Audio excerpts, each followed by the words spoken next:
Have you ever wondered about family favorites? You know, that one sibling who seems to get just a little extra love. In the epic story of Jacob and his 12 sons, one stands out, Benji. Why was this youngest son so special to his father? And how did his descendants, the tribe of Benjamin, become one of the most formidable forces in ancient Israel? Stick around, because we're about to uncover the dramatic story of favoritism, loss, and the incredible rise of a mighty tribe.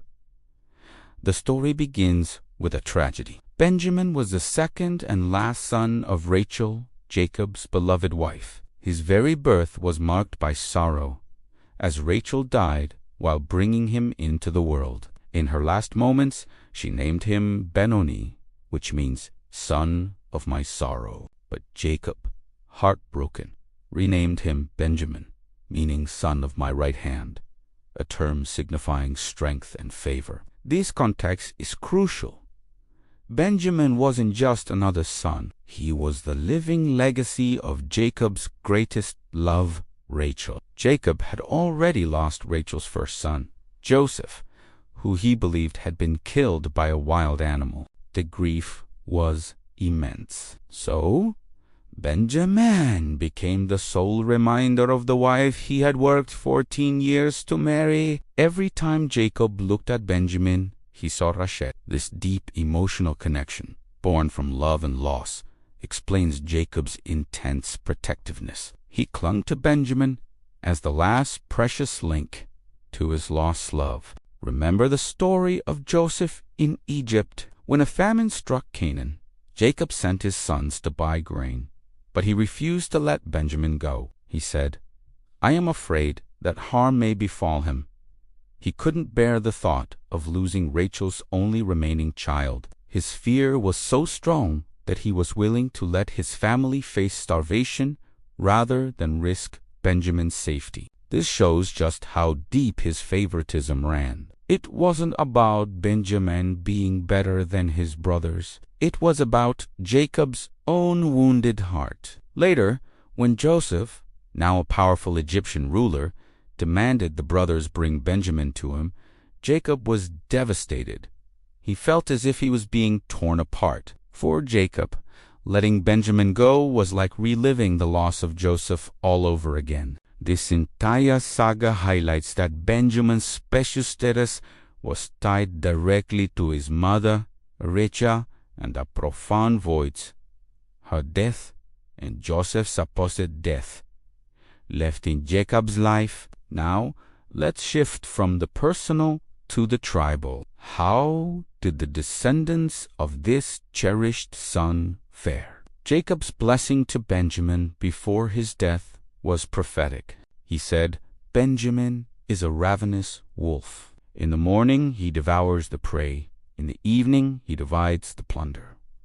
This wasn't an insult. It was a powerful prophecy, foretelling the tribe's future military prowess and fierce nature. And boy, did they live up to it. Despite being one of the smallest tribes, the tribe of Benjamin became renowned for its warriors. They were skilled fighters, especially famous for their archers and left-handed slingers who could hit a target with incredible accuracy. The Book of Judges mentions 700 elite Benjamite soldiers, each of whom could sling a stone at a hair and not miss.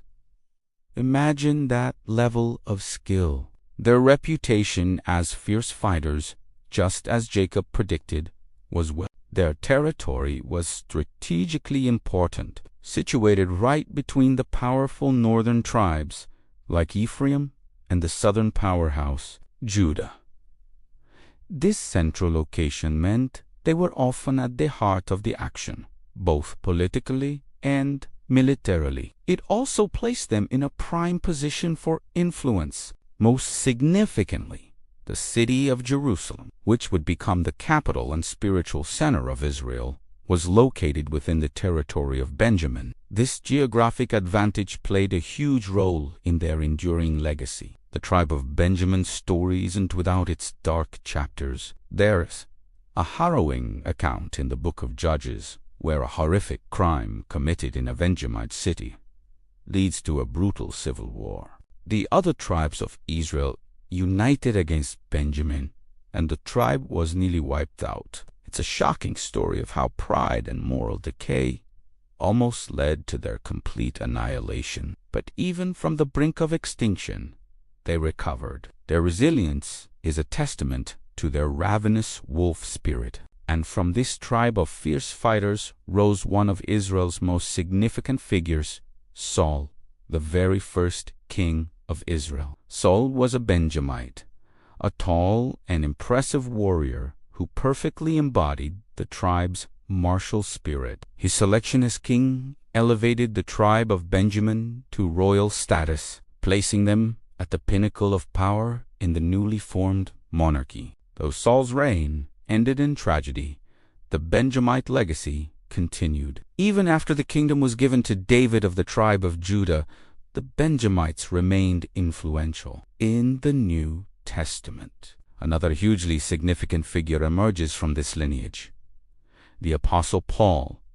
Before his conversion, he was known as Saul of Tarsus, and he proudly declared his heritage, saying he was of the tribe of Benjamin. From Israel's first king to one of Christianity's most important apostles, the impact of this smallest tribe is truly staggering. So, when we look back at the story, we see a fascinating journey. It starts with a father's deep, protective love for his youngest son, a love born from heartbreak. This son, Benjamin, became the namesake of a tribe prophesied to be like a ravenous wolf, and that tribe, despite its small size and near destruction, rose to produce a king, occupy a critical piece of land that included Jerusalem, and ultimately give the world one of history's most influential religious figures, from son of my sorrow to son of my right hand. Benjamin's name reflects his story, and the story of his people a journey from grief to strength, from vulnerability to incredible power. It's a powerful reminder that sometimes the ones who start as the smallest and most protected can grow to have the most ferocious and lasting impact on the world. Thanks so much for joining me on this deep dive into history. If you enjoyed this story and want to explore more incredible tales, make sure to hit that like button and subscribe to the channel. Let me know in the comments which historical figure or story you'd like to see next. Until then, stay curious.